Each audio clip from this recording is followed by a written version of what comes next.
రైతు సోదరులకు నమస్కారం. నా పేరు ప్రసాద్ రెడ్డి. నేను ఇన్సెక్టిసైడ్ ఇండియా లిమిటెడ్ లో ట్రాక్బ్యాండ్ కంపెనీలో సేల్స్ ఆఫీసర్ గా సిద్దిపేట ఏరియాలో వర్క్ చేస్తున్నాము. అయితే మనం ఇక్కడ సిద్దిపేట జిల్లా చిన్నకోడూరు మండల్ చౌడారాం విలేజ్ లో ఆల్టర్ అయిన వరిలో గడ్డి మందు మనము చల్లించడం జరిగింది. 14వ తారీఖు నాడు దీన్ని ప్రొద్దున చల్లించడం జరిగింది. అయితే ఇది అన్ని రకాలైన ఆకు గడ్డిలను కంప్లీట్ గా నివారించింది. ఒకసారి రైతు మాటల్లో ఏ విధంగా పనిచేసిందో ఒకసారి విందాం. నమస్తే అన్న, మీరు ఈ ఆల్టర్ అయిన గడ్డి మందు 14వ తారీఖున మనం చల్లినాం కదా, ఇది మీకు ఏ విధంగా పనిచేసింది?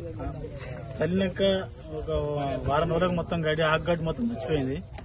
గడ్డి లేకుండానే మొత్తం చచ్చిపోయింది. ఆకు టైప్ గడ్డి అనేది కంప్లీట్ గా పోయింది మీకు.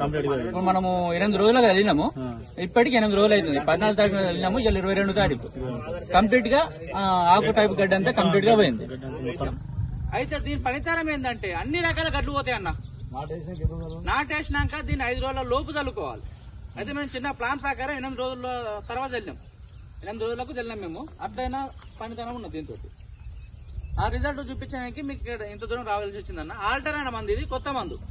మీకు ఏమైనా సింపుల్ పనిగా ఈ స్ప్రే చేసుకునే అవసరం లేదు, దాన్ని ఇంకో విధంగా ఏమైనా అవసరం లేదు. కొంచెం వాటర్ పెట్టేసి దీన్ని ఒక 5 నిమిషాలు 10 నిమిషాలు వాటర్ నానబెట్టాలి కంపల్సరీ. మీ గుల్కల్ టైప్ వచ్చినా ఏ మందైనా సరే, లిక్విడ్ కాదు ఇది, గుల్కల్ టైప్ వస్తుంది. కొంచెం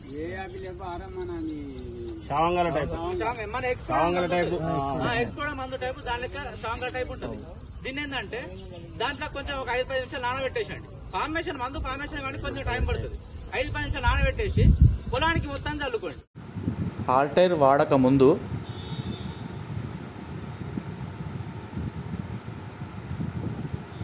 ఆల్టైర్ వాడిన తర్వాత వరి కూడా రెడ్డిష్ అవ్వలేదు, చాలా బాగుంది.